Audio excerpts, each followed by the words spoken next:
Hello everybody, and welcome back to the people who were here last night, and welcome to the people who are here for the first time tonight. We're traveling with Savitri through her inner body. She's making her way to find her immortal soul.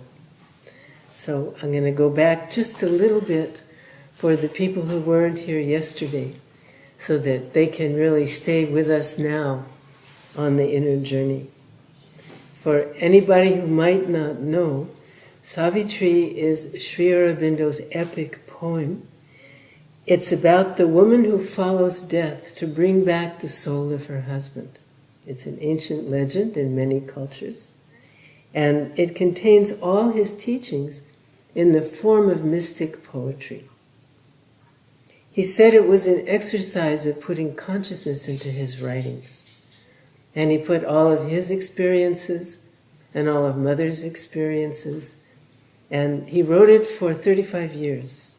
So each time he had a new realization, he put that in Savitri.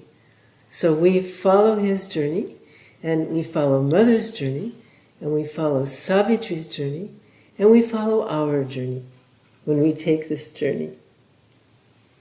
Finding our individual soul is the first major step in Sri Aurobindo's yoga. And most of the people that I know here are trying to find their soul. Mother and Sri Aurobindo called our soul the psychic being, to distinguish it from the Atman, the great soul. And the psychic being is used because it's the French word, l'être psychique, but it means the same. Soul and psychic being are exactly the same. They taught us that we have to be conscious of our psychic being and have its presence forward in all the planes and parts of our own being, because it's the highest consciousness that we can possibly have. It makes our life easier. It makes our yoga practice easier. It makes everything around us easier, and it actually makes everyone around us a lot happier. So our immortal soul is the part of us that's going to continue to evolve through all the births and deaths, all the way through the evolution, and eventually it's going to manifest as the new being that we will become in the evolution. So Savitri has to prepare herself to face death. And to do this, she takes this inner journey to find her soul. Savitri's yoga is a roadmap. It's a roadmap with clear instructions. And we've got the best writer of this roadmap that we could possibly have, because we have Sri Aurobindo. So we saw that Savitri had entered through the most inconscient part of her being, the lowest, most inconscient part. And she went through her subconscious, and then she went through the subtle beginnings of physical form without finding her soul.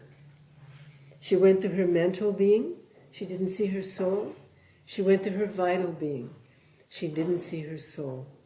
So now she's been able to quiet her mind and to purify her vital. And we followed her yoga last time. We saw what you have to do. We saw what she did. And now she's going into her own deeper, deeper depths. She's deep in her subtle being as we travel with her now.